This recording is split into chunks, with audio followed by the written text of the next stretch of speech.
ബബിതയും രോഹിത്തും കൂടി അങ്ങനെ കൊല്ലപ്പള്ളിക്ക് പോകണട്ടോ. ശിവനും കമലയും ഹരിയും വന്ന് അവരെ കൊണ്ടുപോകുന്നുണ്ട്. ഇതേ സമയത്ത് അലീന ഭയങ്കര വിഷമത്തിലായിരുന്ന അലീനനെ ഗോവിന്ദൻ പറഞ്ഞ് സമാധാനിപ്പിക്കുന്നൊക്കെ ഉണ്ട് കേട്ടോ. ബാലചന്ദ്രൻ പറഞ്ഞ് സമാധാനിപ്പിക്കുന്നൊക്കെ ഉണ്ട്. അങ്ങനെ കൊല്ലപ്പള്ളിയിലേക്ക് ഇവർ ചെല്ലുകയാണ്. ശിവൻ പറയുന്നുണ്ട്, മോളത്തെ 2 മുറി നിങ്ങൾ ഉപയോഗിച്ചോ, എന്തായാലും ഇനി ഇപ്പോഴെങ്ങും നിങ്ങൾ അവിടുന്ന് പോകണ്ട, മക്കളുടെ വില എന്താണെന്ന് അവൻ മനസ്സിലാക്കട്ടെ, എന്നിട്ട് മക്കൾ തിരിച്ചു പോയാൽ മതി. ബബിത പറയാണ്, എന്തോ എനിക്കിപ്പോ വല്ലാത്ത വിഷമം തോന്നുന്നു. അപ്പൊ രോഹിത് പറയുന്നുണ്ട്, നീ എന്തിനാ വിഷമിക്കുന്നത്, കണ്ടില്ലേ അച്ഛൻ ആ ഒരു പിഴച്ച സന്തതിയെ മതിയെന്ന് പറഞ്ഞ് നിൽക്കുകയല്ലേ, എങ്കിൽ ഇത്രയും കാലം നമ്മളല്ലേ അച്ഛന്റെ കൂടെ ഉണ്ടായിരുന്നത്, അതെങ്കിലും അച്ഛനൊന്ന് ഓർത്തോ, നമ്മൾ ഇറങ്ങി പോവാന്ന് പറഞ്ഞപ്പോ അച്ഛനൊരു വാക്കെങ്കിലും പോകേണ്ട മക്കളെ എന്നെങ്കിലും ഒന്ന് പറഞ്ഞോ, എന്നിട്ട് പിന്നെ നിനക്കെന്തിനാ അച്ഛനടുത്ത സോഫ്റ്റ് കോർണർ എന്നൊക്കെ ചോദിക്കാണ്. ഇതൊക്കെ കേട്ടോണ്ട് രാജീവൻ അങ്ങോട്ട് വരുന്നുണ്ട്.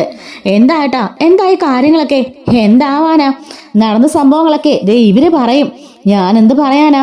അപ്പോഴേക്കും കമല പറയാണ്, അവള് നേരെ പോയത് ഹോസ്പിറ്റലിലേക്കാ, മനു ഇവിടെ വന്നിരുന്നു, അവിടെ ചെന്ന് മനുവും കാര്യങ്ങളൊക്കെ പറഞ്ഞിട്ടുണ്ടെന്നാ തോന്നുന്നത്, സത്യങ്ങളെല്ലാം അവനോട് പോയി പറഞ്ഞു കൊടുത്തു, 2 പേരും കൂടെ കൂടിയിട്ട്. അങ്ങനെ ബാലചന്ദ്രൻ ഒരു വരവായിരുന്നു, വന്നതിന് ശേഷം ചൂലെടുത്ത് എന്നെയും എന്റെ മകനെയൊക്കെ അയാൾ അടിച്ചു, എന്റെ മകനെ നെഞ്ചിലിട്ട് അയാൾ ഒരു ചവിട്ടി തെറിച്ചു പോയ എന്റെ ഹരിമോൻ വീണത് എന്നൊക്കെ പറയുന്നുണ്ട്. അപ്പോഴേക്കും രാജീവ് പറയാണ്, ഓഹോ ഇവിടുത്തെ എച്ചില് നിന്ന് വളർന്ന പട്ടിക്ക് അത്രയ്ക്കും ധൈര്യമായോ. ശിവൻ പറയാണ്, ഞാനത് ചോദിച്ചടാ, അപ്പോ അവൻ വേറെന്തൊക്കെയോ കണക്കുകൾ പറയുമ്പോ നമ്മളെ തലമുടിച്ച് നിൽക്കേണ്ടി വരുമെന്ന് അവൻ പറഞ്ഞത്, അവൻ എന്ത് കണക്ക് പറയാനാ എന്ന് രാജീവൻ ചോദിക്കാണ്. എന്നിട്ട് ശിവൻ പറയുന്നുണ്ട്, എല്ലാവരും ചവിട്ടി ഓടിച്ചവൻ, ചൂലെടുത്ത് ഞങ്ങളെല്ലാരും അടിച്ചോടിച്ചു, എന്റെ ഭാര്യയാണെന്ന് പോലും നോക്കാതെ അവൻ കമലേനെ അടിച്ചു, എന്റെ മകനെ അടിച്ചു, എന്റെ ദേഹത്ത് മാത്രം അവൻ കൈ വെച്ചില്ല, അവനെ അത്രക്കുള്ള ധൈര്യമൊന്നും ആയിട്ടില്ല എന്ന് പറയാണ്. അല്ല രോഹിത്തും ബബിതി എന്താ ഇവിടെ എന്ന് ചോദിക്കുമ്പം ശിവൻ പറയാണ്, ഞാനാ എന്റെ മക്കളെ ഇങ്ങോട്ടേക്ക് കൂട്ടിക്കൊണ്ട് വന്നത്, എന്റെ പെങ്ങളിപ്പോ അവിടെ കിടക്കുകയാണല്ലോ, ചത്തോ ജീവിച്ചെന്ന് പോലും അവൻ അറിയണ്ട, അവനിപ്പോഴും ആ പിഴച്ചോളം മതി ആ അലീന, അവളോട് നിൽക്കാൻ വേണ്ടി ആരെ വേണേലും അവൻ ഇല്ലാതാക്കും, ഇവരെ വേണേലും ഇനി അവൻ ഇല്ലാതാക്കും, അതുറപ്പാ. 2 പേരും ബാഗ് എടുത്ത് എന്റെ കൂടെ വരാൻ പറഞ്ഞപ്പോഴേ അവനൊരു അക്ഷരം പോലും തിരിച്ചു പറഞ്ഞില്ല, ഒരു വാക്കെങ്കിലും എന്റെ മക്കളെ പോവണ്ടെന്ന് പറയുന്നേ ഇവരും പ്രതീക്ഷിച്ചു, ഞങ്ങളും പ്രതീക്ഷിച്ചു പക്ഷേ അവൻ പറഞ്ഞില്ല, പോകുന്നവരൊക്കെ പൊയ്ക്കോണം, പിന്നെ ഇങ്ങോട്ട് വന്നേക്കരുതെന്ന് പറഞ്ഞ് അവൻ വിട്ടത്. അവൻ അങ്ങനെ പറഞ്ഞു? അതെ രാജീവ, അവൻ അങ്ങനെ തന്നെ പറഞ്ഞു. ഞങ്ങൾക്കും അത്ഭുതമായിരുന്നു, അത്രത്തോളം ആ പെണ്ണെ അവന്റെ മനസ്സിലുണ്ട്, മകളാന്നൊക്കെ പറയുന്നു, ആർക്കറിയാം ഇനി വേറെ വല്ല വകയിലും ഉള്ളതാണോന്ന്. കമല പറയാണ്, എനിക്കും അതേ സംശയം തന്നെയാ, അവന്റെ ആ കഥകളൊന്നും എനിക്ക് വിശ്വസിക്കാനായിട്ടില്ല, അവന്റെ മകളാണ് പോലും, 10-22 വർഷം കഴിഞ്ഞ് എവിടുന്ന് പൊങ്ങി വന്നു ഇങ്ങനൊരു മകൾ, ഇത്രയും കാലം ആർക്കും ഒന്നും അറിയില്ലായിരുന്നല്ലോ, ഇതൊക്കെ അവന്റെ ഉടായ്പാണോന്ന് എനിക്ക് സംശയമുണ്ട്. വൈജ ഇതൊക്കെ അറിഞ്ഞ് മനസ്സ് നൊന്തായിരിക്കും അന്ന് രാത്രി അവിടെ നിന്ന് ഇറങ്ങി പോയത്. രാജീവ് പറയാണ്, അത് കമലയെടുത്ത് പറ ശരിയാ, അങ്ങനെ ആവാനും ചാൻസ് ഉണ്ട്. അപ്പോ ബബിതയും രോഹിത്തും ആണെങ്കിൽ സങ്കടപ്പെട്ട് മുകളിലേക്ക് കയറി പോകുന്നുണ്ട്. രാജീവൻ പറയാണ്, ഒട്ടും വിഷമിക്കേണ്ട, നിങ്ങൾ ഇവിടെ സേഫ് ആയിരിക്കും, ഇനി അവൻ വന്ന് കരഞ്ഞ് കാല് പിടിച്ച് വിളിക്കാതെ നിങ്ങളെ ഇവിടുന്ന് ഞങ്ങൾ പറഞ്ഞു വിടില്ല എന്നും പറയുന്നുണ്ട്. ശേഷം ഹാരി ആണെങ്കിലും അമ്മയോട് പറയാണ്, എന്നാ ശരി ഞാൻ പുറത്തേക്ക് പോവാം, എടാ നിനക്ക് വല്ല കുഴപ്പമുണ്ടോ, അവൻ നിന്നെ ചവിട്ടിയതല്ലേ, അങ്ങനൊന്നും കുഴപ്പമൊന്നും ഇല്ലാമേ, സാരമില്ല, നമ്മളൊക്കെ ഇടപെടുന്നുണ്ടെന്ന് അങ്ങേർക്ക് മനസ്സിലായല്ലോ, ഇതിനുള്ള പണി അങ്ങേർക്കിട്ട് ഞാൻ കൊടുക്കും, എന്റെ മുമ്പ് വെച്ച് എന്റെ അമ്മയ്ക്കിട്ടും എനിക്കിട്ടൊക്കെ ചവിട്ടിയവനല്ലേ, അവനിട്ടുള്ള പണി ഞാൻ കൊടുത്തിരിക്കും എന്നും പറഞ്ഞ് അവിടെ നിന്ന് ഇറങ്ങിപ്പോവാണ്. അങ്ങനെ ഈ സംഭവങ്ങളെല്ലാം പോയിട്ട് മുത്തശ്ശിയോട് ഇവര് പറയുന്നുണ്ട് കേട്ടോ. എന്റെ ഈശ്വര, ഞാൻ എന്തൊക്കെയായി കേൾക്കുന്നത്, വൈജയ്ക്ക് ആക്സിഡന്റ് ആയെന്നറിഞ്ഞ് ഞാൻ ആകെപ്പാടെ ഇവിടെ വിഷമിച്ചിരിക്കുകയായിരുന്നു, ഈ സമയത്താണോ ഈശ്വര ഇങ്ങനെയൊക്കെ വാർത്തകൾ കേൾക്കുന്നത്. കമല പറയാണ്, അനുഭവിച്ചോ, എല്ലാരും കൂടി അങ്ങനെ തലയെ കെട്ടിവെച്ചതല്ലേ ഇപ്പോ അനുഭവിക്കുന്നതേ, നിങ്ങളുടെ മക്കളുവാ, ബബിതയും രോഹിത്തും ഒക്കെ ഇവിടെ വന്നിട്ടുണ്ട്, അവരിനിപ്പോ ഇവിടെയാ നിൽക്കാൻ പോണത്, എന്ത് ചെയ്യാനാ, എന്നിട്ട് പോലും അയാള് സ്വന്തം മക്കളാണെന്ന് പോലും ഓർക്കാതെ ഒന്ന് വരാൻ പോലും പറഞ്ഞില്ല, ഒന്ന് നിൽക്കാൻ പോലും പറഞ്ഞില്ല, അത്രയ്ക്കും ദുഷ്ടനാ അയാള് എന്നൊക്കെ പറയാണ്. എങ്കിലും അവൻ ഇങ്ങനൊരു സ്വഭാവം ഉണ്ടെന്ന് ഒരിക്കലും ഞാൻ കരുതിയില്ല, ഇത്രയും കാലം വൈജയുമായിട്ട് എന്റെ സ്നേഹത്തോടെ അവൻ ജീവിച്ചത് ഇങ്ങനൊരു ചതിയനാവെന്ന് ഞങ്ങൾ ആരും അറിഞ്ഞില്ലല്ലോ ഈശ്വര എന്നൊക്കെ പറയാൻ കേട്ടോ. സമയം സന്ധ്യയാവാണ് കേട്ടോ. ഈ സമയത്ത് ബബിതി ആണെങ്കിൽ അവളുടെ മുറിയിൽ നിന്ന് താഴേക്ക് ഇറങ്ങി വരുന്നുണ്ട്. കമലേന്റി കോഫി ഉണ്ടാക്കിയില്ലേ? അയ്യോ മോളെ, ഞങ്ങൾ കോഫി ഉണ്ടാക്കി കഴിച്ചല്ലോ. മോള് കുടിച്ചില്ലായിരുന്നോ? അയ്യോ ഇല്ല, ഞാൻ മുറി തന്നെ അല്ലായിരുന്നോ? ശിവൻ ചോദിക്കാണ്, നീ എന്താ കമലെ അവളെ വിളിക്കാഞ്ഞത്? അയ്യോ എൻ്റെ പൊന്നു ശിവേട്ടാ, ഇവരുടെ കാര്യം ഞാൻ മറന്നുപോയി. ഇവരെ മേളിലെ മുറിയിൽ അപ്പം വന്ന് കയറിയതല്ലേ, പിന്നെ രണ്ടുപേരും ഇറങ്ങിപ്പോലും വന്നിട്ടില്ല. സത്യമായിട്ടും ഞാൻ ആ കാര്യം വിട്ടുപോയി. ഇങ്ങ് വാ മോളെ എന്നും പറഞ്ഞുകൊണ്ട് അടുക്കളയിലേക്ക് കൊണ്ടുപോവാണ്.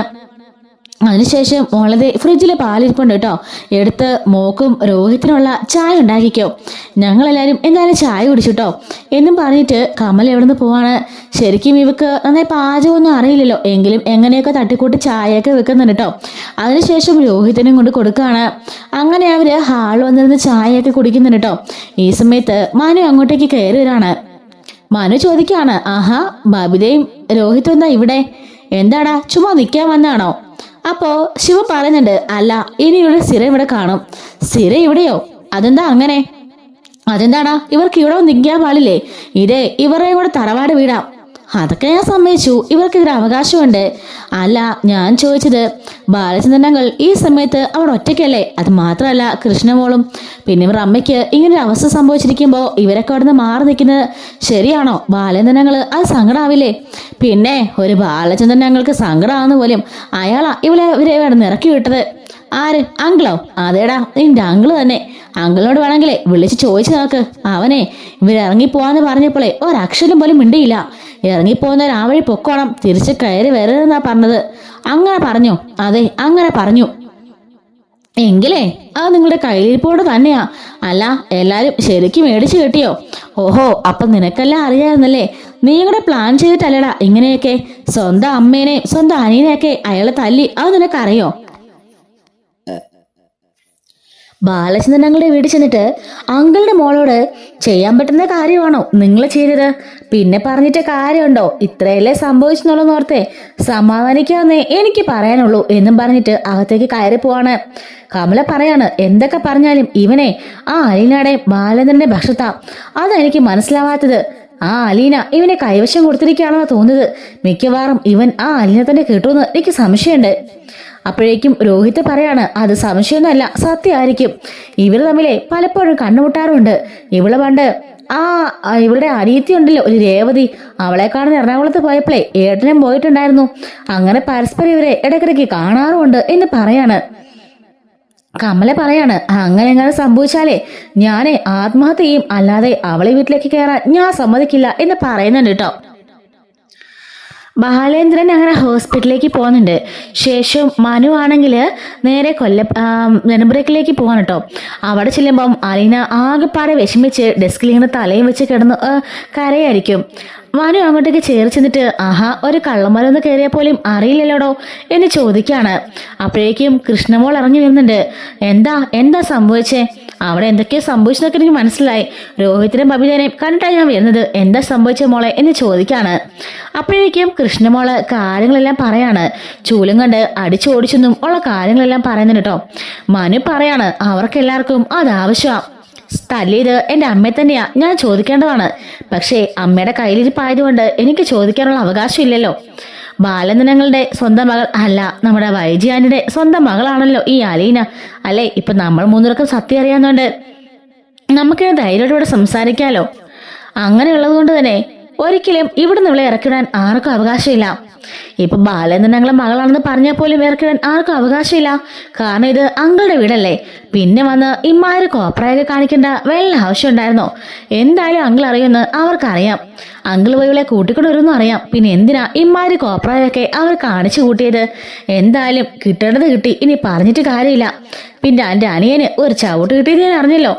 അതെ നന്നായി പോയി, അവനത് അർഹിക്കുന്നതാ, അവനത് ആവശ്യമുള്ള തന്നെയാ എന്നും പറയാണ്. അങ്ങനെ ഇവരിതിനെക്കുറിച്ചൊക്കെ സംസാരിച്ചുകൊണ്ടിരിക്കുകയാണ് കേട്ടോ. അതിനുശേഷം കൃഷ്ണമോളാണെങ്കിൽ ഞാൻ മോളിലേക്ക് പോവാണെന്നും പറഞ്ഞിട്ട് ഇവർക്കൊരു സ്പേസ് കൊടുത്തിട്ട് അവൾ മോളിലേക്ക് പോവാണ്. ഈ സമയത്ത് അലീന പറയുന്നുണ്ട്, എനിക്ക് പേടിയായിരുന്നു മനുവേട്ടാ. ഒന്ന് ആലോചിച്ച് നോക്കി, എല്ലാവരും സന്തോഷത്തോടെ കഴിഞ്ഞ ഒരു വീടായിരുന്നത് ഞാൻ എന്ന് വലതുകാലെടുത്ത് വെച്ചോ അന്നോടുകൂടി ഈ വീട് തകരാൻ തുടങ്ങി. ഇപ്പൊ വേണ്ടേ എൻ്റെ അമ്മ ഹോസ്പിറ്റലാ, അങ്ങോട്ടോ ഇങ്ങോട്ടോ എന്ന് പറഞ്ഞ് കിടക്കാണ്. ഈ വീട്ടിലെ രണ്ട് മക്കളും പല വഴിക്കോട്ട് പോയി. അങ്കിളാണെങ്കിലോ അച്ഛനാണെങ്കിലോ ഹോസ്പിറ്റലിലും, അങ്ങനെ ഒന്നുമില്ലാത്ത അവസ്ഥയിൽ എല്ലാവരും അങ്ങനെ ഇങ്ങനെ കിടക്കാണ്. എനിക്കറിയില്ല മനുവേട്ട, ഞാൻ കാരണമാണ് ഇതെല്ലാം ഉണ്ടായത്. വേണ്ടായിരുന്നു, ഒന്നും വേണ്ടായിരുന്നു. നിങ്ങളുടെ വീട്ടിലേക്ക് ആ ഹോം നേഴ്സായിട്ട് വന്നതിന് ശേഷം വേറെ എങ്ങോട്ടെങ്കിലും പോയാൽ മതിയായിരുന്നു. അമ്മയെ കണ്ട മനതൃപ്തിയോടുകൂടി എങ്ങോട്ടെങ്കിലും പോയി ജോലി എടുത്ത് ജീവിച്ചാൽ മതിയായിരുന്നു എന്നൊക്കെ പറയാണ്. അങ്ങനെ അച്ഛൻ്റെ കാര്യവും അമ്മയുടെ കാര്യമൊക്കെ പറഞ്ഞുകൊണ്ട് ഇവൾ ഒരുപാട് സങ്കടപ്പെടുന്നുണ്ട്. അച്ഛനിപ്പോ ഒരു ഊന്നോടി ആവശ്യമാണ്. അതിനു വേണ്ടിയിട്ട് ഞാനെന്തിനും അച്ഛൻ്റെ കൂടെ കാണും. പോണോന്ന് ഞാൻ ഒരിക്കലും വിചാരിച്ചല്ല. അവരൊക്കെ അങ്ങനെ ചെയ്തപ്പോൾ അവരെല്ലാം സമാധാനത്തിന് വേണ്ടിയിട്ടാണ് ഞാൻ അങ്ങനെ ഒരു കടങ്ങി ചെയ്യാൻ തീരുമാനിച്ചത് എന്നൊക്കെ പറയുമ്പോൾ മനു അവളെ നെഞ്ചോട് ചേർത്ത് കെട്ടിപ്പിടിച്ച് ആശ്വസിപ്പിക്കുന്നൊക്കെ ഉണ്ട് കേട്ടോ. നീ ഒരു തെറ്റും ചെയ്തിട്ടില്ല. തെറ്റ് ചെയ്തവരൊക്കെ പുറത്തുണ്ടല്ലോ. നിന്റെ അമ്മയും നിന്റെ അമ്മയുടെ ആങ്ങളമാരും അവർ അച്ഛനും എല്ലാവരാണ് തെറ്റ് ചെയ്തത്. നീ ഒന്നും അറിയാത്തവളാ. നീ അല്ല ഈ ലോകത്ത് പാപം ചെയ്തത്, അവരാണ് പാപം ചെയ്തത്. ആ പാപത്തിന്റെ ഫലമാണ് നീ. അതുകൊണ്ട് നീ ഒരിക്കലും കരയേണ്ടവളല്ല, പൊരുതി നേടേണ്ടവളാ.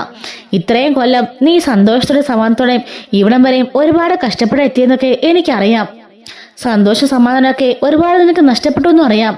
ബന്ധങ്ങളും സ്വന്തങ്ങളും താരാട്ട് പാട്ടും ഒരുപാട് ബുദ്ധിമുട്ട് നിനക്ക് ഉണ്ടായിട്ടുണ്ട്. അതുപോലെ തന്നെ ഒരുപാട് നീ ലൈഫിൽ മിസ് ചെയ്തിട്ടുണ്ട്. ഇപ്പൊ ഇവർ ജീവിക്കുന്ന പോലെ സന്തോഷമായുള്ള ഈ ഒരു ലൈഫ് നീയും ജീവിക്കേണ്ടതാ. അതൊന്നുമില്ലാതെ ഒരു അനാഥാശ്രമത്തിൽ വളർന്നതിന്റെ കാരണക്കാരും ഇവർ തന്നെയാ. അതുകൊണ്ട് നീ ഒന്നുകൊണ്ട് വിഷമിക്കണ്ട. നീയല്ല ഇവരാ വിഷമിക്കേണ്ടത് എന്നും പറഞ്ഞുകൊണ്ട് മനു അവളെ ചേർത്ത് കെട്ടിപ്പിടിച്ച് നിൽക്കുന്നുണ്ട് കേട്ടോ. അതിനുശേഷം കുറച്ചു നേരം കഴിയുമ്പോഴേക്കും മനു പറയാണ്, ഞാൻ എന്തായാലും ഹോസ്പിറ്റലിലേക്ക് പോവാം. നീ കൃഷ്ണമോളെ അടുത്ത് തന്നെ കാണണം. ഇനിയിപ്പോൾ ആരും ഇങ്ങോട്ടേക്ക് വരുമെന്ന് നീ പേടിക്കണ്ട. ആരും വരില്ല, ഒരുത്തനും ഇങ്ങോട്ടിനി വരില്ല. പിന്നെ ഫോൺ തിരിച്ചു കിട്ടിയില്ല അല്ലേ? കിട്ടി എന്ന് പറയുന്നുണ്ട്. ശരി, കൃഷ്ണമോളെ നോക്കിക്കോണം.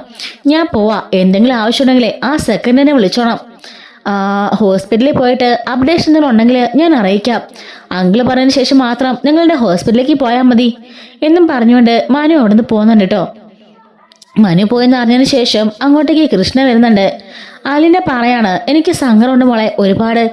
നിന്റെ ചേച്ചിയും ചേട്ടനും ഒക്കെ ഇവിടെ നിന്ന് ഇറങ്ങിപ്പോയില്ലേ, അത് കാണുമ്പം ചങ്ക് പൊട്ടുക.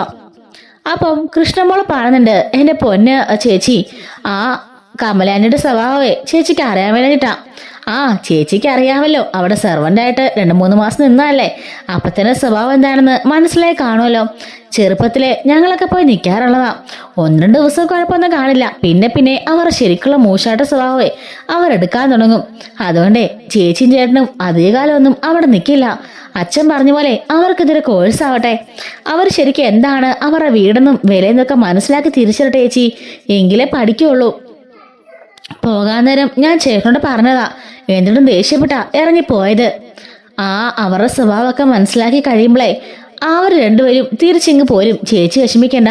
നമ്മുടെ അമ്മ തിരിച്ചു വരുമ്പോഴേക്കും അവരും വന്നിരിക്കും.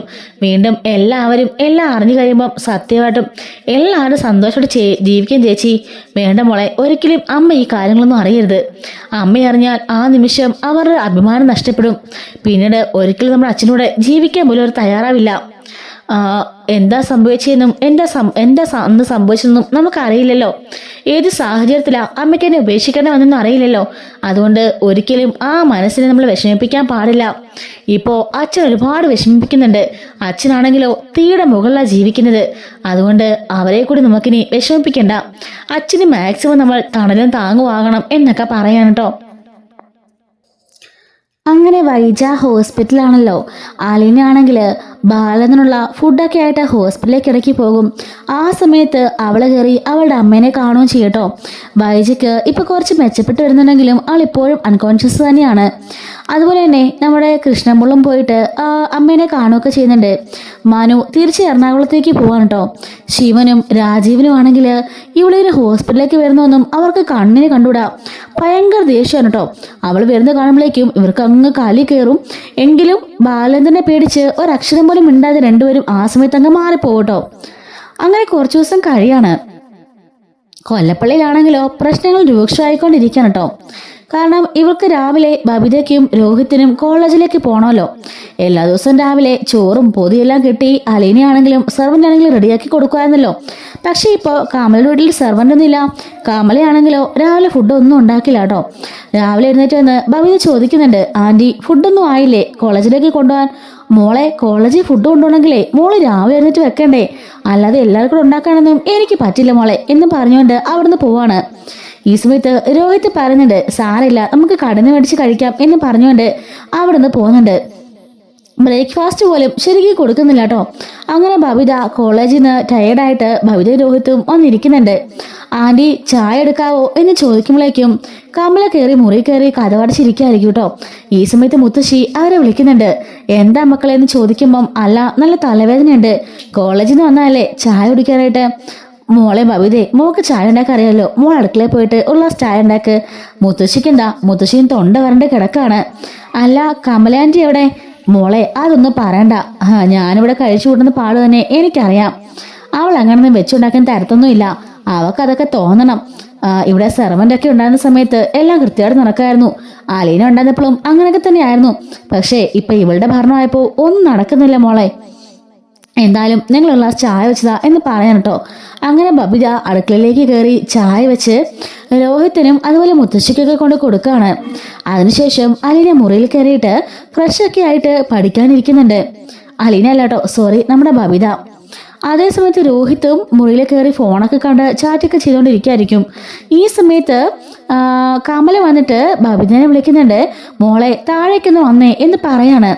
എന്താ ആൻറ്റി, ഒരു അത്യാവശ്യമുണ്ട്, മോൾ ഇങ്ങോട്ട് വാ എന്നും പറഞ്ഞുകൊണ്ട് താഴേക്ക് വിളിക്കുന്നുണ്ട്. ചെല്ലുമ്പോഴേക്കും കൗണ്ടർ ടോപ്പിൽ നിറയെ പാത്രങ്ങളായിരിക്കും. മോളെ ഈ പാത്രമൊക്കെ ഒന്ന് കഴുകി വെച്ച്, എൻ്റെ കൈക്കൊക്കെ നല്ല വേദന. അയ്യോ ആൻറ്റി, എനിക്ക് പഠിക്കാനുണ്ട്, അത് കഴിഞ്ഞിട്ട് പഠിക്കാം മോളെ, എൻ്റെ കൈക്ക് നല്ല വേദനയുണ്ട്. രാത്രിക്ക് ചപ്പാത്തി മേടിച്ചിട്ടുണ്ട്, അതുപോലെ ചിക്കൻ കറി വെക്കണം. മോക്ക് ചിക്കൻ കറി ഒക്കെ അറിയോ? അയ്യോ ഇല്ല ആൻറ്റി. ഇപ്പൊ യൂട്യൂബിലെല്ലാം ഉണ്ടല്ലോ, രോഹിത്തിനെ കൂട്ടിക്കോ, ഞാൻ അവനെ പറഞ്ഞു വിടാം. ചപ്പാത്തി പാക്കറ്റ് ചപ്പാത്തിയാ, അത് ചുട്ടെടുത്താൽ മതി, കറി അവനെ കൂട്ടി വെച്ചാൽ മതി കേട്ടോ. അവനെ ഹെൽപ്പിന് വിളിച്ചോ എന്ന് പറഞ്ഞുകൊണ്ട് ഇവള് കയറി മുറിയിൽ പോയി കിടക്കുന്നുണ്ട്. ഈ സമയത്ത് ബബിത പോയിട്ട് രോഹിത്തിനോട് ഈ കാര്യങ്ങൾ പറയുന്നുണ്ട്. ഒരുപാട് പാത്രമുണ്ട്, അത് എന്നെ കൊണ്ട് കൂട്ടിയെ കൂടില്ല, നീയും കൂടെ ഒന്ന് ഹെൽപ്പ് ചെയ്യോ? എന്നെ കൊണ്ടങ്ങ് വയ്യ, ഞാനിവിടെ ഫോണിൽ ഇതാക്കൊണ്ടിരിക്കുന്നത് കണ്ടില്ലേ, നീ അവിടെ ചുമ്മാ ഇരിക്കല്ലേ, ഒന്നും അവിടെ ചിക്കൻ കറി വെക്കാനും പറഞ്ഞു. ഇന്ന് പാതിരാത്രി ആയാലും ആ പാത്രം കഴുകി തീരില്ല, ഒന്നും ഒന്ന് ഹെൽപ്പ് ചെയ്യ്. ഓ നാശം എന്നും പറഞ്ഞുകൊണ്ട് അവൻ ഇറങ്ങി വരികയാണ്. അങ്ങനെ ഇവളെ പാത്രം എല്ലാം കഴുകുമ്പോൾ അവന് ഹെൽപ്പ് ചെയ്യാണ്. ശേഷം രണ്ടുപേരും കൂടി ചിക്കൻ കറിയൊക്കെ വെക്കുന്നുണ്ട്, ചപ്പാത്തിയൊക്കെ ചുടുന്നുണ്ട് കേട്ടോ. അങ്ങനെ എല്ലാവരും ടേബിളിലേക്ക് കൊണ്ടുവെക്കുകയാണ്. ഈ സമയത്ത് അങ്ങോട്ടേക്ക് കമൽ ഇറങ്ങി വരുന്നുണ്ട്. മനു ആണെങ്കിലും ഹരി ആണെങ്കിലും എങ്ങോട്ടാ പോയിട്ട് തിരികെ കയറി വരാണ് കേട്ടോ. ശിവനും രാജീവനും ഹോസ്പിറ്റലിൽ തന്നെയാണല്ലോ. അപ്പോൾ കമല പറയാണ്, മോളെ ബബിതേ, മുത്തശ്ശിക്കുള്ളത് ആ മുറിയിൽ കൊണ്ട് കൊടുക്കുമോ? അങ്ങനെ മുത്തശ്ശിയുടെ മുറിയിലേക്ക് അവൾ കൊണ്ടു കൊടുക്കാം കേട്ടോ എല്ലാം. മുത്തശ്ശിയാണെങ്കിലോ വിശന്ന് ഞാനവിടെ പൊരിഞ്ഞു കിടക്കായിരുന്നു മോളെ, മോളെനിക്ക് ആ ഗുളികകൾ എടുത്തു തരുമോ എന്നൊക്കെ ചോദിക്കുമ്പോഴേക്കും ഗുളികയും മരുന്നെല്ലാം ബബിത എടുത്തു കൊടുക്കുന്നുണ്ട്. ശേഷം മുത്തശ്ശിക്ക് കൊടുത്തിട്ട് അവൾ അങ്ങോട്ടേക്ക് ഇറങ്ങി ചെല്ലാണ് കേട്ടോ. അങ്ങനെ ഇവര് 4 പേരും ഇരുന്ന് ഫുഡ് കഴിക്കാണ്. മനു ആണെങ്കിലും കമലയാണെങ്കിലും ആ പ്ലേറ്റൊക്കെ അവിടെ വെച്ചിട്ട് പോയി കൈ കഴുകുന്നുണ്ട്. രോഹിത്തും പോയി കൈ കഴുകട്ടോ. ബബിത എഴുതിച്ച് പോകാറാകുമ്പോഴേക്കും കമല പറയാണ്, മോളെ ബബിതേ, ദേ ഈ പ്ലേറ്റ്സ് എല്ലാം കൊണ്ട് അടുക്കള വെച്ച് എല്ലാം കഴുകി ക്ലീൻ ചെയ്ത് അടുക്കള മൊത്തം ക്ലീൻ ചെയ്തിട്ടേ കിടക്കാവുള്ളൂ കേട്ടോ, ആൻറ്റി കിടക്കാൻ പോവാണേ എന്നും പറഞ്ഞുകൊണ്ട് അവൾ പോയി കിടക്കുന്നുണ്ട്. ബബിതയും രോഹിത്തും പരസ്പരം മുഖത്തോടെ മുഖം നോക്കാണ്. എന്നിട്ട് ഒന്നും മിണ്ടാതെ അവർ അടുക്കളയിലേക്ക് പോയിട്ട് ആ ജോലികളെല്ലാം ചെയ്യുന്നുണ്ട് കേട്ടോ. പിറ്റേ ദിവസം രാവിലെ വെളുപ്പിന് തന്നെ 6 മണിയാകുന്നതിന് മുന്നേ തന്നെ കമല വന്ന് ബബിതയെ വിളിച്ചോണത്താണ്. മോളെ മുറ്റമൊക്കെ അടിക്കണം, പെരയൊക്കെ തൂത്തുവാരണം, എനിക്ക് നല്ല നടുവിന് വേദന എന്ന് പറയാണ്. ശരിയെന്നും പറഞ്ഞ് ബബിത വീട്ടിലേക്ക് ഇറങ്ങി വരുന്നുണ്ട് കേട്ടോ. അങ്ങനെ പോയിട്ട് ആ തണുപ്പത്ത് അവൾ മുറ്റമൊക്കെ അടിച്ച് വൃത്തിയാക്കുന്നുണ്ട്. ഈ സമയം രോഹിത്തിനെ പോയിട്ട് കുത്തിപ്പൊക്കാൻ കമല മറന്നില്ല. അങ്ങനെ പെരയ്ക്കകത്തുള്ള ആ തൂത്തുവാരിക്കാണ് ബബിതയെ കൊണ്ട്. അതുപോലെ ഒരു മോപ്പും വെള്ളമൊക്കെ കൊടുത്ത് രോഹിത്തിനെ കൊണ്ട് ആ റൂമെല്ലാം ക്ലീൻ ചെയ്യിക്കുന്നുണ്ട്. അങ്ങനെ മുത്തശ്ശേരി മുറിലേക്ക് ചെല്ലുമ്പോഴേക്കും നമ്മുടെ രോഹിത്തിന് അറപ്പാവുന്നുണ്ട് കേട്ടോ. തറയിലെ വേസ്റ്റും നമ്മുടെ അലീന വന്ന സമയത്ത് എങ്ങനെയായിരുന്നോ അതുപോലെ തന്നെ കിടക്കുകയാണ്. അപ്പൊ മുത്തശ്ശി ചോദിക്കാണ്, എന്താടാ നീയാണോ തറ തുടയ്ക്കുന്നത്? ആന്റി പറഞ്ഞു തറ തുടയ്ക്കാനായിട്ട്, കോളേജിൽ പോകണ്ടേ, അതിന് മുമ്പ് ജോലി തീർത്തിട്ട് പോകാൻ വേണ്ടിട്ടാ. ഇതെന്താ മുത്തശ്ശി ഇവിടൊക്കെ ഇങ്ങനെ നടക്കുന്നത്? ഇവിടെ അല്ലേലും എപ്പോഴും ഇങ്ങനെ തന്നെയാടാ, എന്റെ മുറി എപ്പോഴും ഇങ്ങനെയാ. എന്ത് പറയാനാ, ആ അലീന ഉണ്ടായിരുന്നപ്പോഴേ ഈ മുറിയൊക്കെ കണ്ണാടി പോലെ ഇടുകയായിരുന്നു. അതിനുശേഷവും അതിനു മുമ്പും ഇവിടെ ഇങ്ങനെയൊക്കെ തന്നെയാ. വൈദ്യർ അവിടെ വന്നാലും അവൾ എൻ്റെ മുറിയൊക്കെ ക്ലീൻ ചെയ്തിടുകയായിരുന്നു എന്നൊക്കെ പറയുന്നുണ്ട്. എന്നും പറഞ്ഞുകൊണ്ട് ഇവനിങ്ങനെ മുറിയൊക്കെ തുടച്ചിട്ട് പോകുന്നുണ്ട്. അപ്പൊ ഇവരെ ഇങ്ങോട്ട് പണിയിക്കുന്നത് കാണാൻ മുത്തശ്ശിക്ക് സങ്കടം വരുന്നുണ്ട് കേട്ടോ. നമ്മുടെ മോടെ കുഞ്ഞാണല്ലോ, അപ്പൊ സങ്കടം വരുമല്ലോ. അതിനുശേഷം കമല വന്നിട്ട് കുറെ തുണിയെടുത്ത് ബബുദേരി കൊടുക്കാണ്. മോളെ, ഇതെല്ലാം വാഷിംഗ് മെഷീനിലിട്ട് കഴുകി ഉണക്കാൻ ഇട്ടാൽ മതി. പിന്നെ ഇതിനകത്ത് എന്നെ 2 സാരി ഉണ്ട്, അത് മാത്രം മോളെ കല്ല് ഇറക്കണം. കാരണം അത് മെഷീനിലിട്ടാൽ ശരിയാവില്ല, അതിൻ്റെ ഇത് മൊത്തം പോവും, നല്ല വില കൂടിയ സാരിയല്ലേ എന്നും പറഞ്ഞ് അവളെ ഏൽപ്പിക്കാണ്. ഇവർക്കിത് കാണുമ്പോൾ നല്ല ബുദ്ധിമുട്ടാവുന്നു കേട്ടോ. അങ്ങനെ ഇവര് ജോലികളെല്ലാം തീർത്തിട്ട് അകത്തേക്ക് കയറുന്ന ആകെപ്പാടെ ഒരു മുഷിഞ്ഞ് വയ്യാതായി ഒന്നിരിക്കാം കേട്ടോ. ഈ സമയത്ത് കമല പറയുന്നുണ്ട്, ബബുദേ ദോശമാവ് അവിടെ എടുത്തു വെച്ചിട്ടുണ്ട്, അതുപോലെ ചമ്മതി ഞാൻ ഉണ്ടാക്കി വെച്ചിട്ടുണ്ട്, ദോശ ഉണ്ടാക്കി കഴിച്ചിട്ട് വേണം കോളേജിൽ പോകാൻ കേട്ടോ എന്ന് പറയാൻ കേട്ടോ. രണ്ടുപേരും പോയി കുളിച്ച് ഫ്രഷൊക്കെ ആയിട്ട് വരുവാണ്. ബബിത അങ്ങനെ വന്ന് ദോശയൊക്കെ ചുട്ട് രണ്ടുപേരും കൂടി കഴിക്കുന്നുണ്ടോ. അങ്ങനെ ബബിതയ്ക്കും ആകെപ്പാടെ വിഷമാവുന്നുണ്ട്. ഇന്നും ഉച്ചയ്ക്ക് ചോറൊന്നും ഇല്ലെന്ന് ഇവർക്ക് മനസ്സിലായതുകൊണ്ട് തന്നെ കടയിൽ പോയി കഴിക്കാന്ന് പ്ലാൻ ചെയ്ത് രണ്ടുപേരും ഇറങ്ങാണ്. ബബിത പറയാണ്, മനഃപൂർവ്വം നമ്മളെ കൊണ്ട് ഓരോ ജോലിപ്പിക്കുകയാണെന്ന് എനിക്ക് തോന്നുന്നത്. ഇതെന്താ ഇങ്ങനെ? അപ്പം നമ്മുടെ രോഹിത് പറയുന്നുണ്ട്, കമലാൻ്റെക്ക് സുഖിലായിട്ടായിരിക്കും, ഒന്നും മൈൻഡ് ചെയ്യണ്ട. അറിയാലോ, നമ്മുടെ അച്ഛൻ പറഞ്ഞ നമ്മൾ തിരികെ ചെല്ലുമെന്ന്, അതൊരിക്കലും ഉണ്ടാകാൻ പാടില്ല. അതുകൊണ്ട് നമ്മൾ ഇവിടെ തന്നെ പിടിച്ചു നിൽക്കണം എന്ന് പറഞ്ഞുകൊണ്ട് ഇവർ രണ്ടുപേരും കൂടി പുറത്തേക്ക് ജോലി അവരുടെ സ്കൂളിലേക്ക് കോളേജിലേക്ക് പോകുന്നുണ്ട് കേട്ടോ. അങ്ങനെ തിരികെ വൈകുന്നേരം വന്ന് കയറുകയാണ്. വന്ന് കയറിയ പാടെ ബബിത ലോകത്തും ആകെപ്പാടെ ക്ഷീണിച്ചിരിക്കുന്നുണ്ട്. ബബിത പറയാണ്, ഞാൻ പോയി ചായ വെക്കാം, അല്ലാതെ കമലാൻ്റെ ചായ തരൊന്നും കരുതിയിരുന്നാലേ അവ നടക്കാൻ പോണില്ല. അങ്ങനെ പറഞ്ഞുകൊണ്ട് ബബിത നേരെ ചായ ഉണ്ടാക്കാനായിട്ട് അടുക്കളയ്ക്ക് ചെല്ലുമ്പോഴേക്കും കൗണ്ടർ ടോപ്പിൽ നിറയെ പാത്രങ്ങളാ. ഉച്ചയ്ക്ക് കമല ചോറും കറിയും വെച്ചിട്ട് ബാക്കി വന്നതാണ് കേട്ടോ അതെല്ലാം. ബബിത വന്നിട്ട് ചായ വെച്ചിട്ട് രോഹിത്തോട് പറയുന്നുണ്ട്, ഇന്നും അതുപോലെ തന്നെ പാത്രം കുന്നുകൂടി കിടക്കാണ്. നൈറ്റ് ഡ്യൂട്ടി നമുക്കായിരിക്കും, എനിക്ക് മടുത്തു. വീട്ടിലാണെങ്കിലോ ഒന്നും അറിയണ്ടായിരുന്നു, ഇപ്പം 24 മണിക്കൂറും ജോലി ചെയ്ത് ഞാൻ മടുത്തു. അപ്പോഴേക്കും കമല അങ്ങോട്ട് ഇറങ്ങിയതാണ്. മോളെ, എൻ്റെ കൈക്കൊക്കെ നല്ല വേദന, പാത്രം ഒന്നും കഴുകാൻ പറ്റിയില്ല. ഞാനേ ഒരു സാമ്പാറും ചോറും മാത്രമേ വെച്ചുള്ളൂ. മോൾ എന്തെങ്കിലും നൈറ്റിൽ കറി വെക്കണം കേട്ടോ, ഞാനവിടെ മട്ടൺ എടുത്ത് വെച്ചിട്ടുണ്ട്. അയ്യോ ആൻറ്റി, മട്ടൺ വെക്കാണെന്ന് എനിക്കറിയില്ല, ഞാൻ പറഞ്ഞുതരാം മോളെ, അങ്ങനെ വെച്ചാൽ മതി. പിന്നെ ആ പാത്രമൊക്കെ ഒന്ന് കഴുകണം, അടുക്കളയൊക്കെ ഒന്ന് ക്ലീൻ ചെയ്യണം, തറയെല്ലാം ഒന്ന് തുടച്ചെടുക്കണം. പിന്നെ മോള് രാവിലെ വീർച്ചിട്ട് പോയ തുണിയൊക്കെ ഇല്ലേ, അതെല്ലാം ഉണങ്ങി ഞാൻ എടുത്തു വെച്ചിട്ടുണ്ട്, അതെല്ലാം മടക്കി അവനവൻ്റെ മുറിയിൽ കൊണ്ട് വെക്കണം കേട്ടോ എന്ന് പറഞ്ഞുകൊണ്ട് അവിടുന്ന് കയറിപ്പോവാണ്. കണ്ടോ രോഹിത്തേട്ടാ, ഞാൻ പറഞ്ഞില്ലേ, മനഃപൂർവ്വം ഇവര് ഓരോ ജോലി ചെയ്യിപ്പിക്കുകയാണെന്നാ എനിക്ക് തോന്നുന്നത്. രോഹിത് പറയാണ്, നമുക്ക് ഇവിടെ പിടിച്ചിരുന്നേ പറ്റുള്ളൂ, അതുകൊണ്ട് എങ്ങനെയെങ്കിലും നമുക്ക് ഈ ജോലി ചെയ്ത് തീർക്കാം എന്നും പറഞ്ഞുകൊണ്ട് കോളേജിൽ നിന്ന് വന്ന പാടെ രണ്ടുപേരും ചായയും കുടിച്ചിട്ട് നേരെ പോയിട്ട് അടുക്കളയിലേക്ക് കയറുകയാണ്. അങ്ങനെ രണ്ടുപേരും പാവങ്ങൾ രാത്രി 8 മണിയാവും കേട്ടോ അടുക്കളയിൽ നിന്ന് ഇറങ്ങുമ്പോഴേക്കും ജോലിയെല്ലാം ചെയ്ത് കറിയെല്ലാം വെച്ച് എല്ലാവർക്കും ചപ്പാത്തിയൊക്കെ ഉണ്ടാക്കി ടേബിൾ വരെ കൊണ്ട് വെക്കുന്നുണ്ട്. അതിനുശേഷം ഒരു മുറിയിൽ പോയിട്ട് ഒന്ന് കുളിക്കുക വരെ ചെയ്യുന്ന കേട്ടോ. അന്ന് രാത്രി ശിവനും രാജീവനും കൂടി അങ്ങോട്ടേക്ക് വരുന്നുണ്ട്. അങ്ങനെ രണ്ടുപേരുടെയും കയ്യിലെ പൈസയൊക്കെ ഏകദേശം തീരാണ് കേട്ടോ. അമ്മയോട് ചോദിക്കാൻ വയ്യ, അച്ഛനോടും ചോദിക്കാത്ത അവസ്ഥയിലാണ്. അങ്ങനെ ഇവർ രാവിലെ കോളേജിൽ പോകാൻ നേരം പതിവ് പോലെ എല്ലാ ജോലിയും ചെയ്ത് കഷ്ടപ്പെട്ട് രണ്ടുപേരും നിൽക്കുകയാണ്. ഉച്ചയ്ക്ക് ഫുഡ് കഴിക്കാനായിട്ട് ഇവരുടെ പൈസ ഇല്ല. അതുപോലെ തന്നെ രോഹിത്തിന്റെ ഫോണിലെ പൈസ തീർന്നു കേട്ടോ. ആ അമ്മയോട് പോയിട്ട് പറയുന്നുണ്ട്, ആൻറ്റി, ഞങ്ങൾക്ക് ഉച്ചയ്ക്ക് ഫുഡ് കഴിക്കാനായിട്ട് പൈസ വേണം, അതുപോലെ തന്നെ എൻ്റെ ഫോണിലെ പൈസ തീർന്നു. കമല പറയാണ്, അല്ല നിനക്ക് ശിവേട്ടനോട് ഞാൻ ചോദിച്ചു നോക്കട്ടെ, എൻ്റെ കയ്യിൽ പൈസ കാണാൻ ചാൻസ് ഇല്ല, ഞാനും നോക്കട്ടെ എന്നും പറഞ്ഞിട്ട് പേഴ്സ് തപ്പിയെടുത്തിട്ട് 200 രൂപ എടുത്ത് രണ്ടുപേരും കൈ കൊടുക്കുന്നു കേട്ടോ. എന്നാ ഇത് ഉച്ചയ്ക്ക് ഫുഡ് കഴിച്ചോ. അല്ല ആൻറ്റി, എൻ്റെ ഫോണിൽ റീചാർജ് ചെയ്യണമായിരുന്നു. അതൊക്കെ പിന്നെ ചെയ്യടാ, ഇപ്പം അതിനുള്ള ഈ പൈസയിലെ കയ്യിലുള്ളൂ, വൈകിട്ട് ശിവേട്ടൻ വരട്ടെ, എന്നിട്ട് ഞാനേ മേടിച്ച് റീചാർജ് ചെയ്ത് തരാം. ശരി ആൻറ്റി എന്നും പറഞ്ഞുകൊണ്ട് അവിടുന്ന് പോവാണ്. അപ്പം ഈ 100 രൂപയും കൈ പിടിച്ചുകൊണ്ട് രണ്ടിനും പുറത്തിറങ്ങിയിട്ട് ഓർക്കുന്നുണ്ട് കേട്ടോ. പണ്ട് ബാലചന്ദ്രനുള്ളപ്പോൾ ഇവർക്ക് ഇങ്ങനെ കാശിൻ്റെ ആവശ്യം വരുമ്പോൾ അങ്ങനെ ചോദിക്കാറ് പോലും ഇല്ല. പെട്ടിന്ന് പോയി 500ഉം 2000ഉം 1000ഉം ഒക്കെ പറക്കി എടുത്തിട്ട് പോകുന്ന ഒരു ശീലമായിരുന്നല്ലോ. അതുകൊണ്ട് രണ്ടുപേരും അക്കൗണ്ടിൽ എപ്പോഴും ഇഷ്ടം പോലെ ക്യാഷ് കാണും. അങ്ങനെ ഒരു കാര്യത്തിനും ഇവർക്കൊരു മുട്ട് വന്നിട്ടേ ഇല്ലല്ലോ. എപ്പോൾ വന്നാലും ഫുഡ് ജ്യൂസ് അങ്ങനെ എന്ത് വേണമെങ്കിലും ഉണ്ടായിരുന്നു. ഇപ്പൊ വേണമെങ്കിൽ സ്വന്തമായിട്ട് വന്ന് കഷ്ടപ്പെട്ട് ഉണ്ടാക്കി കഴിക്കണമല്ലോ. അങ്ങനെ ശരിക്കും രണ്ടുപേരും ശരിക്കും മനസ്സിലാക്കിയിരിക്കുകയാണ് കേട്ടോ. അങ്ങനെ ഇവർ ഉച്ചയ്ക്ക് പോയിട്ട് ആ 100 രൂപയ്ക്ക് രണ്ടുപേരും ഊണ് മാത്രം കഴിച്ചിട്ട് അതുപോലെ തന്നെ രോഹിത്തിന്റെ ഒരു ഫ്രണ്ടിന്റെ കയ്യിൽ നിന്ന് പൈസ കടം മേടിച്ച് റീചാർജും ചെയ്യുന്നുണ്ട് കേട്ടോ. അതിനുശേഷം വൈകുന്നേരം വീട്ടിലേക്ക് വരാണ്. അപ്പോഴേക്കും അങ്ങോട്ടേക്ക് ഹരി വരുന്നുണ്ട്. ഹരിയോട് രോഹിത്ത് പറയാണ്, എനിക്ക് കുറച്ച് പൈസ വേണമായിരുന്നു. എത്രടാ വേണ്ടേ? ഞാൻ തരാം. ഒരു 5000 രൂപ നിന്റെ അക്കൗണ്ടിലേക്ക് ഇടുവോ? അതിനെന്താ, ഞാൻ ഇട്ട് തരാമെന്ന് പറഞ്ഞ് അവനാണെങ്കിൽ ഇവന്റെ അക്കൗണ്ടിലേക്ക് പൈസ ഇട്ട് കൊടുക്കുന്നുണ്ട് കേട്ടോ. ബബിത പറയാണ്, എന്തായാലും നന്നായി, എനിക്ക് ഏട്ടൻ കുറച്ച് പൈസ ഇട്ട് തരണം. ആകെപ്പാടെ ബുദ്ധിമുട്ടില്ല, എന്റെ കാര്യങ്ങളൊന്നും നടക്കുന്നില്ല ഇപ്പോ എന്നും പറയാൻ കേട്ടോ. അങ്ങനെ ഇവര് രണ്ടുപേരും വൈകുന്നേരം വന്ന് പഴയതുപോലെ തന്നെ എല്ലാ ജോലികളും ചെയ്യാണ്.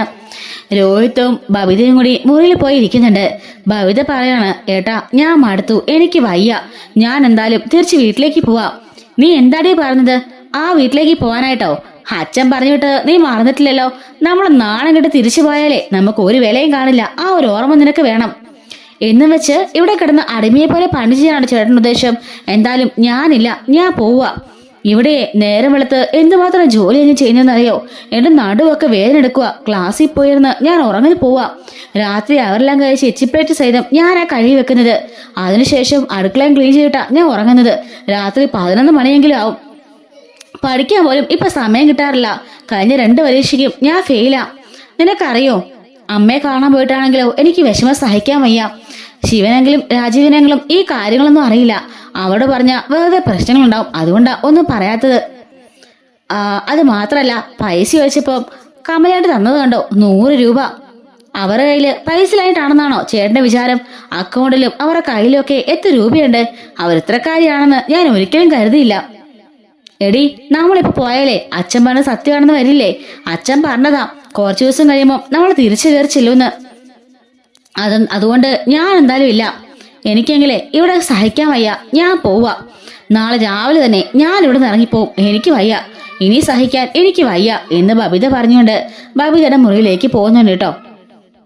ഈ സമയം രോഹിത് ഡീപ്പായിട്ടിരുന്ന് ആലോചിക്കാണ് എന്താണ് ചെയ്യേണ്ടതെന്ന്. അപ്പോഴേക്കും ഹരി അങ്ങോട്ടേക്ക് കയറി വരുന്നുണ്ട് കേട്ടോ. ഹരി പറയാണ്, എന്താടാ നീ ഭയങ്കര ആലോചനയിലാണല്ലോ? ഏയ് ഒന്നുമില്ലടാ, ബബിത നാളെ വീട്ടിലേക്ക് പോവാ. വീട്ടിലേക്കോ? അതെന്തിനാടാ? അവിടുന്ന് വെല്ലുവിളിയൊക്കെ നടത്തിയിട്ട് ഇങ്ങോട്ട് വന്നതല്ലേ? ഏയ് അതൊന്നും ഇല്ലടാ, ഇവിടെ അവക്ക് ജോലിഭാരം കൂടുതലാ. ജോലിഭാരമോ? എന്ത് ജോലി? രാവിലെ എഴുന്നേറ്റ് മുതൽ നല്ല കട്ടിപ്പണിയാ അവള് ചെയ്യുന്നത്. കമല ചെയ്യുന്ന കാര്യങ്ങളെല്ലാം ഹരിയോട് പറയുന്നുണ്ട് കേട്ടോ. ഹരി പറയാണ്, അമ്മയുടെ സ്വഭാവം അങ്ങനെയൊക്കെയാണെന്ന് നിനക്ക് അറിയാലോടാ, സാരമില്ല, ഒന്ന് അഡ്ജസ്റ്റ് ചെയ്ത് നിൽക്ക്, അല്ലേലേ നിങ്ങൾ നിങ്ങളുടെ അച്ഛനും പോയി തോറ്റു പോകും. അപ്പോ ബബിത പറയുന്നുണ്ട്, ഇല്ല എന്തായാലും ഞാൻ രാവിലെ പോവാ, എന്നെയാണ് തടയാൻ നിൽക്കണ്ട എന്ന് ബബിത പറയുന്നുണ്ട്. പക്ഷെ രോഹിത് അമ്പനി മില്ലിനും അടുക്കാതെ അവൻ നിൽക്കാണ്. ഇതേ സമയത്ത് തന്നെ രാത്രിയിൽ അന്ന് രാത്രി തന്നെ കേട്ടോ ബബിതയുടെ മുറിയിലും രോഹിത്തിന്റെ മുറിയിലും AC ഇട്ട് കിടക്കായിരിക്കും. ഈ രാത്രിയിൽ കമല കയറി നിന്നിട്ട് AC ഓഫാക്കാണ് കേട്ടോ. ബബിത ചോദിക്കാണ്, എന്താ ആന്റി ഇത്, എന്തിന് AC ഓഫാക്കിയേ? മോളെ, ഈ മാസമേ കറണ്ട് ബില്ല് ഭയങ്കര കൂടുതലാ, അതുകൊണ്ടാട്ടോ AC ഇട്ട് കിടക്കണ്ട എന്ന് പറഞ്ഞ് 2 മുറിയിലും ഓഫാക്കിയിട്ട് പോവാട്ടോ. ഇതോടായപ്പം ബബിതയ്ക്ക് നല്ല ദേഷ്യമായി. അങ്ങനെ പിറ്റേ ദിവസം രാവിലെ തന്നെ ബബിത ആരോടും പറയാതെ കിടക്കയും വെട്ടിയൊക്കെ എടുത്തുകൊണ്ട് നേരെ നെടുമ്പുരയിലേക്ക് പോകുന്നുണ്ട്. പക്ഷെ രോഹിത് രാവിലെ എഴുന്നേക്കുമ്പോഴേക്കും കമല അത് ചെയ്തേന്നൊക്കെ പറഞ്ഞിട്ട് അവൾ പതിപോലെ മുറിലേക്ക് കയറിപ്പോയല്ലോ. പക്ഷെ അവനൊന്നും മൈൻഡ് ചെയ്യാതെ അപ്പോൾ തന്നെ ബാഗും എടുത്തോണ്ട് പുറത്തേക്ക് ഇറങ്ങി പോവാണ്. ഹരി കൊടുത്ത പൈസ ഉണ്ടല്ലോ, അതുകൊണ്ട് പോയി ബ്രേക്ക്ഫാസ്റ്റ് ഒക്കെ കഴിച്ച് ഉച്ചയ്ക്ക് ഊണൊക്കെ കഴിക്കുന്നുണ്ട്. എണീറ്റ് വന്നപ്പോഴേക്കും ഒന്നും ചെയ്യുന്നില്ലെന്നും ബബിത പോയെന്ന് പറഞ്ഞ് കമല ആകെപ്പാടെ ദേഷ്യമാണ്. അങ്ങനെ വൈകുന്നേരം രോഹിത് കയറി വന്ന പാടെ അവിടെ കരുതുള്ളിരിക്കും കമല. അല്ലടാ, നിന്റെ പെങ്ങളെന്തിയേ? അവള് രാവിലെ തന്നെ വീട്ടിലേക്ക് പോയി. ആരോട് ചോദിച്ചിട്ട്? അല്ല, അവക്ക് പോണെന്ന് പറഞ്ഞ ആന്റി. ഞാനൊരുത്തിവിടെ ഉണ്ടല്ലോ, എന്നോട് ചോദിച്ചില്ലല്ലോ. അല്ല, നീ എന്താ രാവിലെ ജോലി തീർക്കാതെ പോയത്? ആന്റി, എനിക്ക് രാവിലെ ജോലി ചെയ്യാൻ വയ്യ. അല്ല, ഞങ്ങളങ്ങനെ ചെയ്ത് ശീലിച്ചല്ലോ. ഹരിയാണെങ്കിലും അങ്ങനെ ജോലിയൊന്നും ചെയ്യാറില്ലല്ലോ, അതുകൊണ്ട് എനിക്ക് വയ്യായിരുന്നു. അങ്ങനെ ജോലി ചെയ്ത് ഇവിടെ താമസിക്കാനൊന്നും നീ കരുതണ്ട. നിനക്കൊന്നും ഓശാരത്തിന് ഫുഡ് തരണേ എനിക്ക് പറ്റില്ല എന്നൊക്കെ പറയുമ്പോഴേക്കും അത് രോഹിത്തിന് ഭയങ്കര ബുദ്ധിമുട്ടാവട്ടോ. ഞാൻ ശിവങ്ങളോട് പറഞ്ഞോളാം. ശിവങ്ങളോട് നീ എന്ത് പറയാനാ ഉദ്ദേശം? എന്ത് പറഞ്ഞാലും എനിക്ക് കുഴപ്പമൊന്നുമില്ല. ഒരു വീട്ടിൽ താമസിക്കുമ്പോഴേ അതിൻ്റെതായിട്ടുള്ള മര്യാദയൊക്കെ പാലിക്കണം. ഇത്ര ദിവസം കൊണ്ട് നീ നിന്റെ അനിയത്തിയും കൂടി എത്ര തിന്നു കുടിച്ച് നിനക്ക് അറിയോ എന്ന് ചോദിക്കുമ്പോഴേക്ക് രോഹിത്തിന് അത് ഭയങ്കര ഹേർട്ടാവും കേട്ടോ. രോഹിത് അപ്പോൾ തന്നെ റൂമിൽ കയറി ബാഗൊക്കെ എടുത്തോണ്ട് അപ്പോൾ തന്നെ അവിടെ നിന്ന് ഇറങ്ങിപ്പോവാണ്. കമല് കുറെ പറഞ്ഞിട്ടുണ്ടെങ്കിലും ഒന്നും കേൾക്കുന്നില്ല കേട്ടോ. അങ്ങനെ നിലമ്പലിലേക്ക് രാവിലെ അവൾ കയറി ചെല്ലുമ്പം അലീന മാത്രം ഉണ്ടായിരിക്കുള്ളൂ. ഒന്നും മിണ്ടാതെ അവൾ മുറിയിലേക്ക് കയറി പോവാണ്. വൈകുന്നേരം പക്ഷെ രോഹിത് അങ്ങോട്ടേക്ക് ചെല്ലുമ്പോഴേക്കും അവിടെ ബാലേന്ദ്രൻ ഉണ്ടാവും കേട്ടോ. ബാലേന്ദ്രൻ ചോദിക്കാണ്, അല്ല നീ എങ്ങോട്ടാ വന്നത്? ഒന്നും മിണ്ടാതെ അവൻ അകത്തേക്ക് കയറുമ്പം നിക്ക് ഇറങ്ങിപ്പോയപ്പോ എന്റെ അനുവാദം ചോദിച്ചില്ല, പക്ഷെ കയറണമെങ്കിലേ എന്റെ അനുവാദം ചോദിക്കണം. എന്താടാ നിന്നെ കൊണ്ടുപോയ കമലാന്റി നിന്നെ കൂർട്ടിയോട്ട് തന്നോ എന്ന് ചോദിക്കുന്നുണ്ട്. അക്ഷരം പോലും മിണ്ടുന്നില്ല കേട്ടോ. സ്വന്തം വീട്ടിലെ ജീവിതം എന്താണെന്നും അനിയന്റെ വീട്ടിലേക്ക് പോയ ജീവിതം എന്താണെന്നും നിനക്കിപ്പോ മനസ്സിലായല്ലോ. ഒരു ദിവസം 2 ദിവസമൊക്കെ ഗസ്റ്റ് ആയിരിക്കും. അതിൽ കൂടുതൽ ഗസ്റ്റ് പിന്നെ ഗോസ്റ്റ് ആവും. ആ കാര്യം നീ ഓർത്താൽ കൊള്ളാം. എവിടെ പോയാലും പട്ടിയുടെ വില ഉണ്ടാവുള്ളൂടാ. സ്വന്തം വീട് കഴിഞ്ഞിട്ടേ ഉള്ളൂ എല്ലാം, അത് മനസ്സിലാക്കിയേ കൊള്ളാം എന്നും പറഞ്ഞുകൊണ്ട് രോഹിത്തിനെ കയറ്റി വിടുന്നുണ്ട്. ശിവൻ വന്നപാടെ കമലോട് ചോദിക്കാണ് പിള്ളേരെന്തിയെന്ന്. അപ്പോഴേക്കും കമല പറയാണ്, എനിക്കറിയില്ല, രണ്ടുപേരും കൂടി ഇവിടുന്ന് ബാഗ് കൊടുത്തിട്ട് ഇറങ്ങിപ്പോയി. എന്താ കമലെ, നീ എന്തെങ്കിലും ചെയ്തോ? ഞാൻ ചെയ്യാനോ? ഞാൻ ഒന്നും ചെയ്തില്ല. പൊന്നു പോലെയാ രണ്ടുപേരും ഞാൻ നോക്കിയത്. പക്ഷെ എന്താണെന്നറിയില്ല, വൈജയുടെ ഓർമ്മകൾ വന്നെന്നാ അവര് പറഞ്ഞത്. വൈജയുടെ ആ മുറിയിലേക്ക് പോയി കിടക്കാൻ പോവാണെന്നും ആ വീട്ടിൽ പോയവർക്ക് അമ്മയുടെ അടുത്തുള്ളതുപോലെ ഫീൽ ചെയ്യുള്ളെന്നൊക്കെ പറഞ്ഞിട്ടാ അവരിറങ്ങിപ്പോയത്. ഇതിപ്പോ ബാലേന്ദ്രന് മുമ്പില് നമ്മൾ തോറ്റുപോലെ ആയല്ലോ. സാരയില്ല, അവരുടെ സ്വന്തം വീടല്ലേ, അവർക്ക് കുറച്ചു ദിവസം നിൽക്കുമ്പം എവിടെ ആയാലും ബുദ്ധിമുട്ട് തോന്നുമല്ലോ. അതുകൊണ്ടായിരിക്കും ശിവേട്ടൻ എന്നൊക്കെ പറഞ്ഞ് കമല എല്ലാം പതിയെ നൈസായിട്ട് മാറ്റി വിടുന്നുണ്ട് കേട്ടോ. അപ്പൊ ഇതുപോലെയുള്ള സ്റ്റോറീസ് ഒക്കെ നമ്മുടെ ചാനലിൽ ഡെയിലി അപ്ലോഡ് ചെയ്യുന്നുണ്ടേ. മിസ്സാതിരിക്കാൻ ചാനലിന് സബ്സ്ക്രൈബ് സപ്പോർട്ട് ചെയ്യണേ. Thanks for watching.